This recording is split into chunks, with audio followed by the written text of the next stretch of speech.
Bom dia, estamos aqui com o Dr. Marcelo Bitello, médico infectologista e coordenador médico do Serviço de Controle de Infecção e Segurança do Paciente da Unimed Vale dos Sinos. Hoje a gente vai bater um papo com o doutor para esclarecer algumas dúvidas e alguns mitos sobre o coronavírus. Algumas dessas perguntas chegaram via redes sociais, outras pelo nosso setor de relacionamento com o cliente, e a gente vai ter um bate-papo bem informal aqui. Bom dia, doutor, tudo bem? Bom dia. Vamos começar aqui com uma das primeiras perguntas que a gente tem na nossa lista. A Unimed está preparada para enfrentar o coronavírus em relação a leitos de isolamento e de UTI?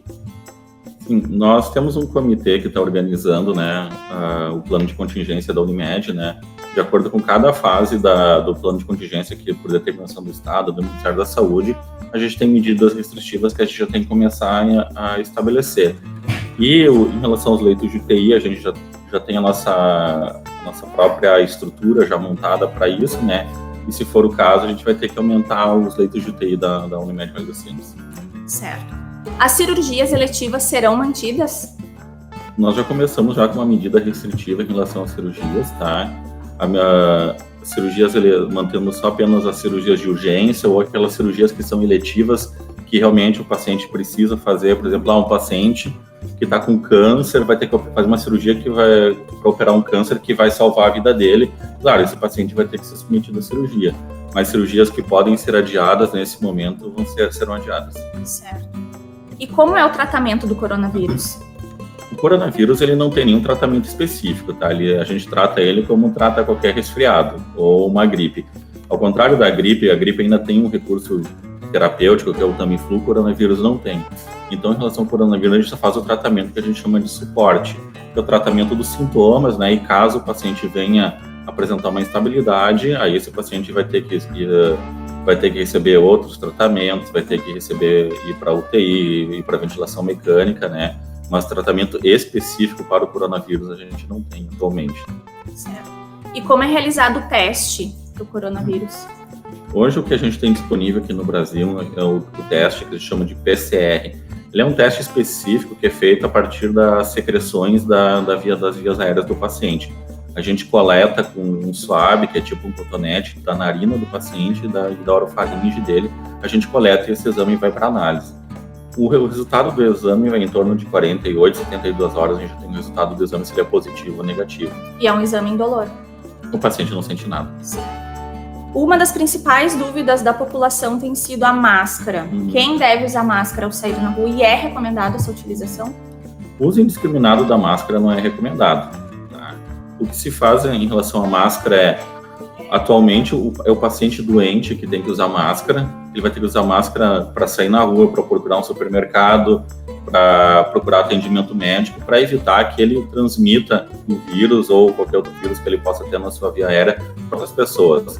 Então, no caso do paciente doente, ele tem que utilizar a máscara cirúrgica, tá? Mas a pessoa saudável não tem que usar máscara pensando que vai se proteger. Certo. Viagens. Quem tem viagem agora, nacional, internacional, qual a recomendação? O recomendado é não viajar. Mas se a pessoa já está com todo o pacote pago, não tem restituição, não tem nada, aí a pessoa vai ter que fazer duas escolhas. Ou viaja mesmo ciente dos riscos, E outro risco que tem, por exemplo, Europa, Estados Unidos, fechando fronteiras, daqui a pouco a pessoa consegue viajar, mas não consegue retornar. Então tem essa questão que a pessoa tem que avaliar antes de viajar. E em referente à epidemia pelo coronavírus, o recomendado sim é não viajar e ficar em casa. Certo. É necessário estocar alimentos, água, medicamentos? Não, sem razão para pânico em relação a isso, O comércio vai seguir, as empresas vão seguir produzindo, Então, não tem por que estocar nenhum tipo de alimento na casa, seguir o consumo basal que a pessoa vem tendo no seu domicílio. Em relação ao idoso, quais os cuidados que devemos ter? E grávidas precisam de cuidados especiais? Os idosos é a população de maior risco para ter desfecho grave em relação ao coronavírus, E, normalmente, o idoso ele tem alguma outra doença, associada. E isso aí piora o risco do paciente ter desenvolver um caso mais grave de infecção pelo coronavírus, Os idosos, em particularmente, é uma população que hoje já é recomendado que eles fiquem em casa, Procurem não se expor no ambiente, não procurar lugares com aglomeração de pessoas, Então, e cuidar. E também, e se tiver algum familiar doente, que esse familiar doente não visite esse idoso na residência dele. E em relação às gestantes, tá? Não existe nenhum, em relação ao coronavírus, não existe nenhum cuidado especial, tá?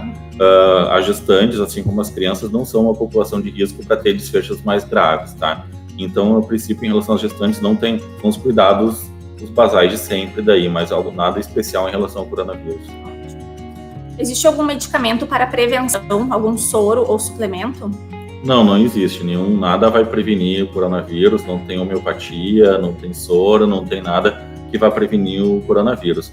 A melhor estratégia para prevenir o coronavírus é através são medidas que são bem batidas, né? Que principalmente através da higienização das mãos, não compartilhar utensílios, se tiver doente, procurar atendimento médico para avaliação, ficar em isolamento domiciliar. Outra medida, usar a etiqueta da tosse, ao tossir ou espirrar, né? São essas medidas, e claro, e manter o ambiente limpo, superfícies limpas das secreções que as pessoas podem estar expelindo, né? E elas vão contaminar o meio ambiente, então, por isso, tu vai ter que manter sempre um ambiente limpo na tua residência. O senhor pode explicar um pouquinho para nós como é que é a etiqueta da tosse? A etiqueta da tosse, a pessoa ao tossir, ao espirrar, a pessoa ela tem que levar a boca à dobra do cotovelo, né? Assim ela vai, porque qual que é o problema? Normalmente as pessoas têm o costume de levar as mãos, né? E ao levar as mãos, tu vai contaminar as tuas mãos com secreção da via aérea superior, e com isso tu vai contaminar as superfícies, uma mesa, uma maçaneta de porta, e o vírus ele sobrevive nas superfícies. Então, e aí outra pessoa vai lá, vai tocar aquela mesa, vai tocar aquela maçaneta, e ela vai acabar levando a mão à boca sem perceber, e ela vai acabar se contaminando com o vírus. E quanto tempo o vírus sobrevive nas superfícies? A gente tem evidência já de literatura científica que o vírus pode resistir até 9 dias numa superfície. E tem alguns mitos circulando na internet que o vírus ele não é tão resistente ao calor, isso é verdade? Isso é um mito, né?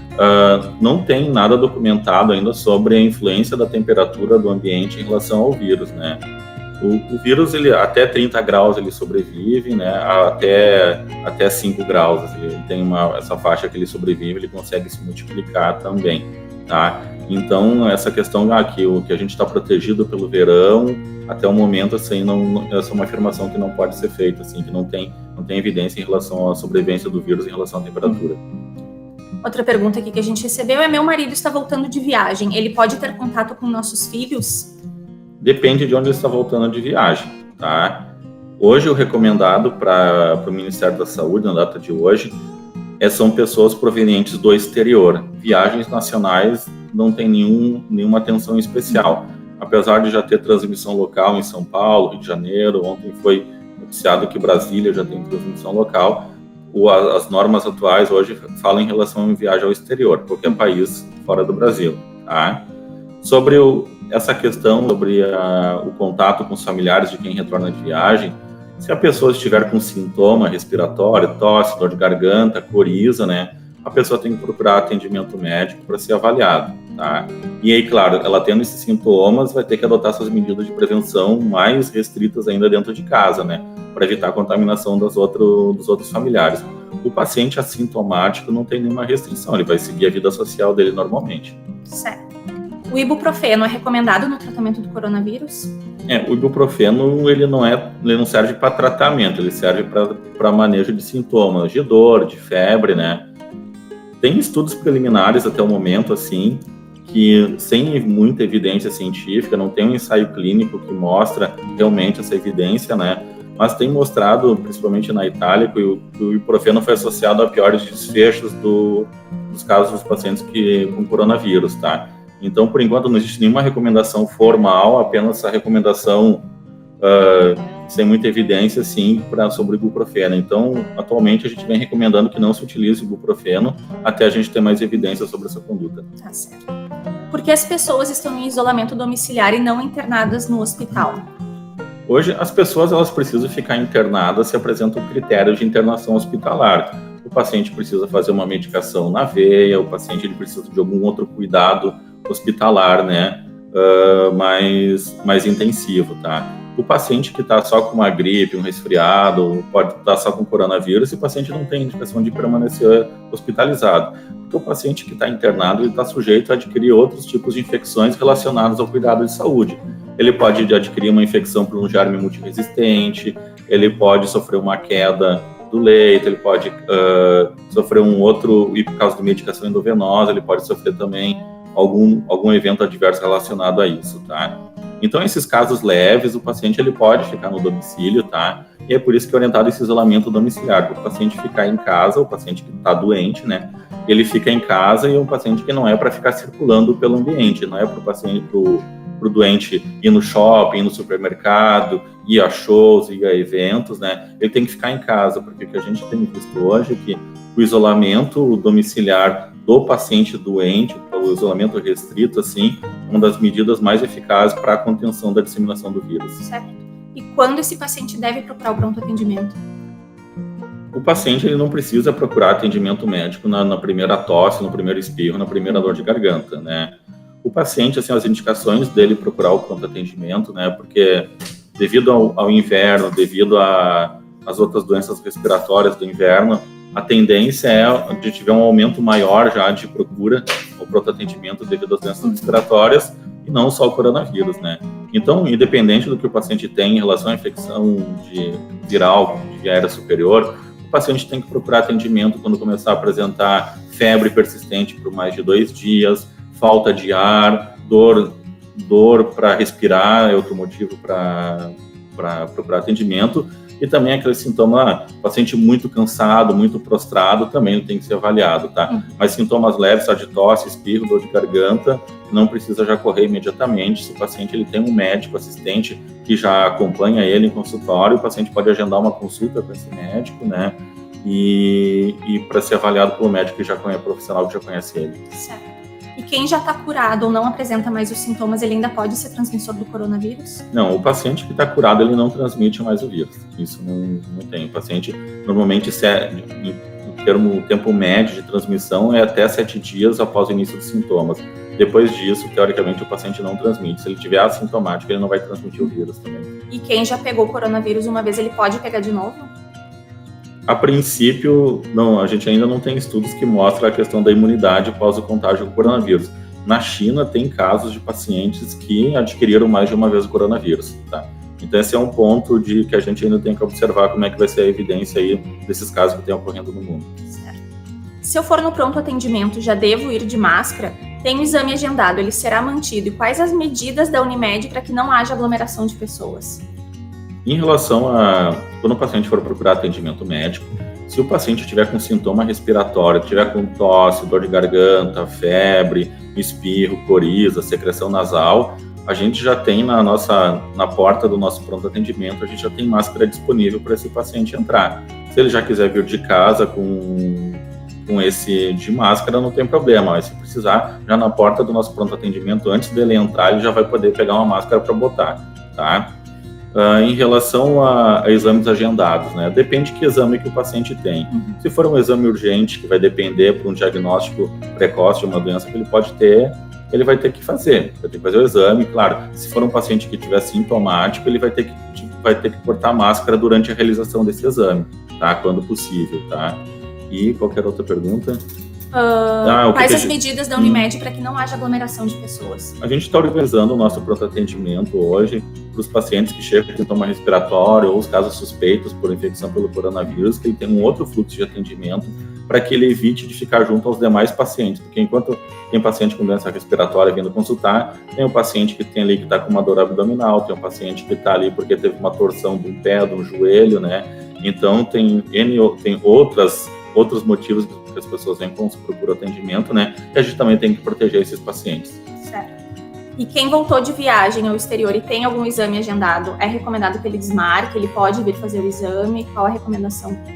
Como eu falei antes, depende de qual a urgência da realização desse exame, tá? Se for um paciente que pode remarcar o exame por pelo menos 7 dias após ele ter retornado de viagem, seria mais prudente, tá? Mas o setor responsável pelo setor de imagem da Unimed, né, ele tá organizado para entrevistar os pacientes e organizar a remarcação desse exame, ou se realmente tiver que fazer o exame, vai ser realizado. Ótimo.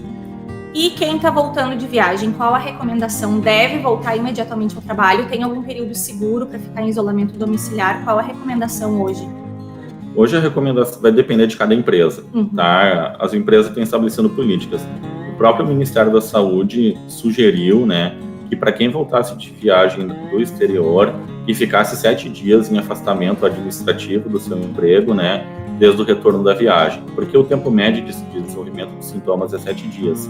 Então, por isso que a Anvisa ela não obrigou as empresas a fazerem isso, ela apenas sugeriu, né, para que o profissional que voltasse de viagem do exterior ficasse 7 dias em isolamento domiciliar para avaliar se vai desenvolver sintomas nesse período. Se não desenvolver, ele retorna ao trabalho, mas isso vai depender da política de cada empresa. Certo, ótimo, doutor. Eram essas as perguntas, muito obrigada. A gente esteve aqui com o Dr. Marcelo Bitello, médico infectologista da Unimed Vale dos Sinos. Se vocês tiverem algumas dúvidas, podem entrar em contato com o nosso relacionamento com o cliente pelo 0800 642 1800 ou então pelas nossas redes sociais. Muito obrigada. Obrigada, doutor.